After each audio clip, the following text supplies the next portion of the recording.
Hi, good evening, guys. So yesterday, Saturday, we're picking up Steven in airport, Cebu, Mactan Airport.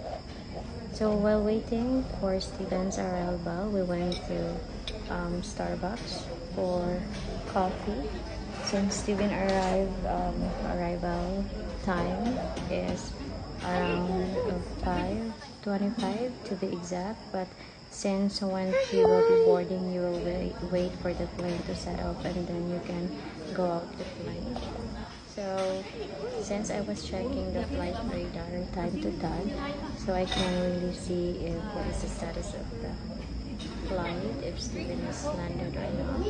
So we're just chit-chatting a bit while waiting, so we will not be bored. So I think that's it for today, guys. Thank you so much for watching.